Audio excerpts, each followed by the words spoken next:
what we're seeing outside our windows this morning, and that is some light rain. Got a fairly potent area of low pressure that's pulling in the warmer air and a lot of moisture leading to these raindrops. Live look at our bridge camera network. We do have some reduced traffic speeds, likely because that rain is falling in spots. Haven't seen anything too heavy and no delays so far. I'll keep an eye on it for you. Let me take you to live Doppler radar where we're tracking some moderate showers pushing past Clinton into the Sauk Valley, stretching from Lanark down to Prophetstown. That'll soon be into Sterling Rock Falls. A little further to the south, Geneseo, you're wrapping up the last of the raindrops right now. Cambridge, you'll be next, along with Woodhull and Alexis.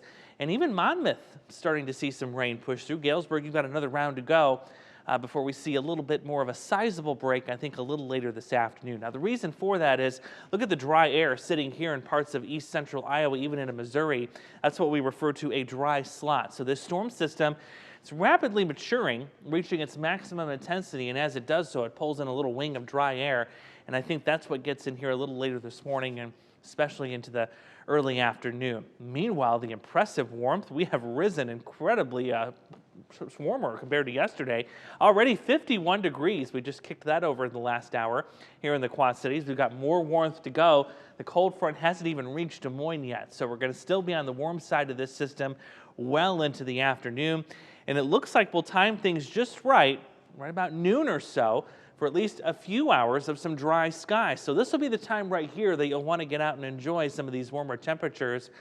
Perfect timing for me. I know Cooper and I are going to go for a little bit of an extended walk to soak up some of the warmth as that drier air moves in. But we will expect more rain, especially by this evening. So here's where the next 8 days will take us, and I'm going to pop out a couple of these days.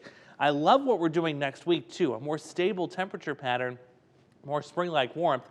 But let me take you through today and show you how the rain is going to evolve as we head through later this morning and especially into the afternoon hour. So here's future track up until the noon hour. Yeah, you've got some rain east of the Mississippi River, but here comes that break. You notice things get more scattered from noon to 3 o'clock, and the warmth takes over too. 60s, especially east of the Quad Cities, and then we'll recharge the atmosphere with another round of rain, maybe a clap or two of thunder later tonight. By tomorrow morning, that colder air will be working in, and a couple of wet snowflakes possible on the northern half of the system. Not expecting any accumulation, but could be a brief snow shower tomorrow morning.